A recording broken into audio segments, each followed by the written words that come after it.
is no amount of YouTubing and sitting on your couch watching somebody do something with an RV that replaces actually physically doing it. Nothing. And not even like going to the dealership and going to the models, because those are going to be best case scenario, and the people who sell things to you are just going to tell you whatever. Hey friends, welcome back to the channel. So this is another trip down memory lane, Justin, about when we first bought this RV a year ago. Yes.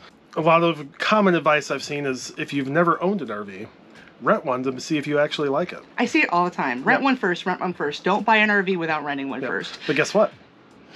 We didn't do that. We didn't rent one first. Ratface didn't rent one either. No. They won't even give him one. He doesn't have a driver's license. Well, I think you have to be like 21 or 20. No, 25? You have to be 25 to rent a car. And he's only 18 or 19. 18, so yeah. Yeah. Yeah, we never gave him his license. It's fine. Let's talk about why we didn't, whether or not we considered it, and whether we would recommend that other people do that. Okay, so why do people normally recommend that you rent an RV first? So, in all of RVing YouTube, there are all sorts of people that will make RVing look absolutely glamorous. It will be beautiful, van lifing. I'm camping backed up to the Grand Canyon. Sunshine, unicorn, and rainbows. Yes, it's all absolutely beautiful. What they don't show you is when your black hose becomes unhooked, when something rips off the side of your RV, or even just driving one down the road. Yes. Oh, yeah. Yeah. Oh.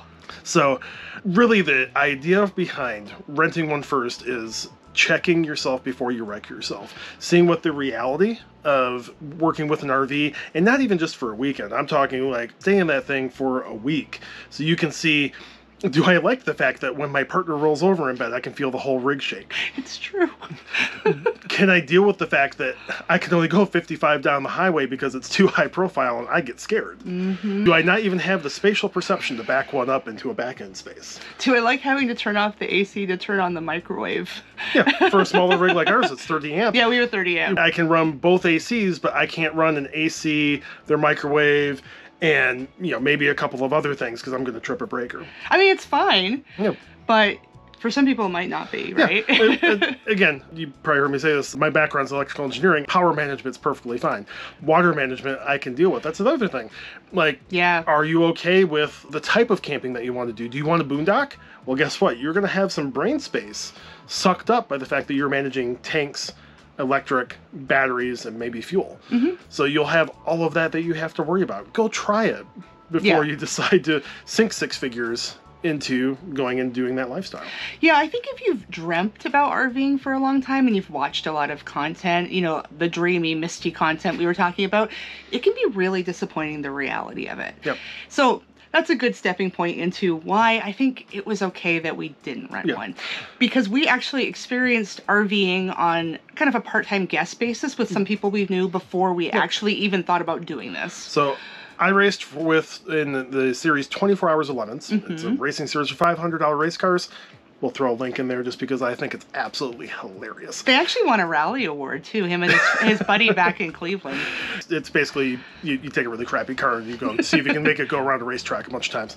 But in doing that, it's a 24-hour race. Be split between a couple of days. You're staying at the track usually. And so we would stay a lot of times in one of my teammates' fifth wheels. Yes, so it was a nice big fifth wheel, but it was our friend, his girlfriend, their dog, the two of us, and then our other friend. Yep. So it was quite a few of us in this fifth wheel. And sometimes we would have guests over as well. We would. Yeah, it actually felt really small when more people came in. And so in doing that, I actually learned just vicariously a lot of, I watched my friend do the management of the rig, checking tanks, checking water level, because we were dry camping. We had electric, but we were dry camping. The racetrack didn't have hookups. Yep. And so they would be like, you can use the bathroom, but if you want to use it to take a shower, it needs to be like a Navy shower. You need to talk to us about it. Yep. And we would prefer, if you can make it, go to the actual bathrooms at the racetrack. Yeah, we would have those conversations with them. We had experienced that, and we had done it, probably a couple years in a row at multiple racetracks. And we would stay maybe 3 days? Yeah. 3-4 days? 3-4 days in a row. It was perfectly fine for us. We've actually stayed in other ones as well. Yeah, so my family, they actually live out kind of on a dirt road in the middle of Maine in the woods on a lake, and my aunt has a little bit of undeveloped property out there, and she had a travel trailer, and an older one that was out there. And when we visited my folks, it was right down the road, so they let us stay there, a night or two, I think. I think we were there for 3 or 4 nights, actually. actually. Yeah, I remember the peepers. I remember the frogs. They're really loud out there. The loons, yes. Yeah, but so that was a completely different experience than the fifth wheel. We were in a much smaller rig. It was just the two of us. I don't remember. We didn't have hookups, obviously. I don't remember. I think she just had it kind of... Yeah, it was actually hard. It was hooked up, but it was basically hard. Right, because we had the lake, and she had like a pit for the sewage and things like that. Kind of like an outhouse. Kind of like an outhouse septic system. Yep. Yeah. So we had done that a bunch. On the flip side, we were also decently avid campers for a while. We were actually tent campers. Yep, so we would do car camping. We actually traveled all over doing that. Also did some glamping, which was with friends and stuff as well, which was just as fun. So we knew that we actually really liked camping. We actually liked staying in the woods. We enjoyed staying in tents and doing all of that kind of stuff, and we enjoyed kind of the flip side. So we were kind of used to being able to manage both kind of the campground and the etiquette around that, and we knew that we liked staying in trailers. Yeah, especially if you're used to tent camping or car camping, staying in an RV is so much easier. It's actually easier than even glamping was, to be honest, the cabin glamping. Yeah, because everything comes with you. Yeah, and part of what we said when we set out, we were like, we're going to do this to 6 months to a year, and if we don't like it, we will quit. We did say that. We'll figure a way out. We also said that we were going to take the attitude that we are camping. Yes. During the time, because we knew we weren't camping. I know, don't come at me for RVing not being camping, but we knew that if we could tolerate 6 to 12 months of camping, we certainly could tolerate 6 to 12 months of living in an RV. Yes. We could. Probably heard me talk about this. We had a mission. We wanted to both go and experience things. We knew we wanted to kind of semi-vacation in the Pacific Northwest, and we knew we wanted to check out a new place to live. Yes. And so with that in mind, as we started to do research, I actually did look into what it would take to rent an RV and go on I think it was a week-long trip. I think we priced out a week and we priced out a month. We went the whole gamut. And it was like car rental prices and flying out there and hotels and putting our cat up. I had a whole spreadsheet of like, what, if we do this, if we do that, if I drive it there, if I pick it up there and drive it around. Did a whole gamut of, a nice geeky spreadsheet of what those prices looked like. The month one was an insane price. This was in 2021, I think I was looking at this. Some certain things were going on. It was one of the heights of people wanting to RV.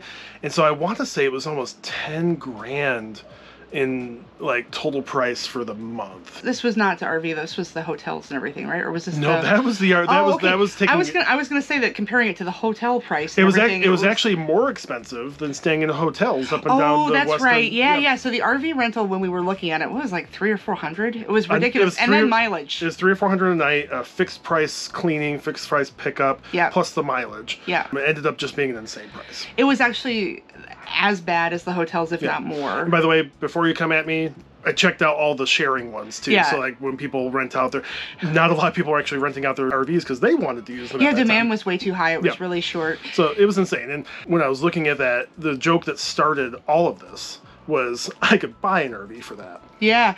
Well, you could buy an RV for the rental. You could have bought an RV for the hotel trip. Either of the trips, like it was basically the payments on the RV for a year were cheaper than either of them. Yep.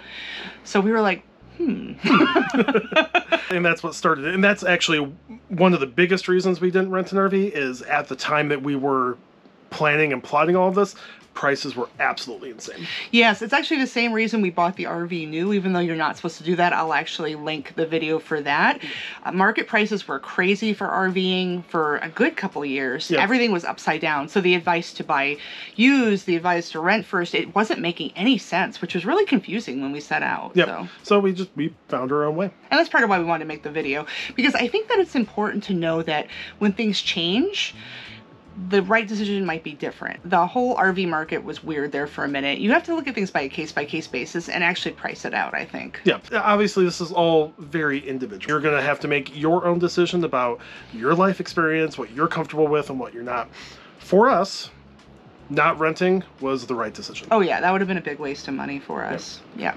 But still, I would say the standard advice still follows. Here's the thing. If we were in that same situation and the prices were crazy and we couldn't find an RV to rent and all of that, but we didn't have that experience, I would probably just try to find somebody that I knew.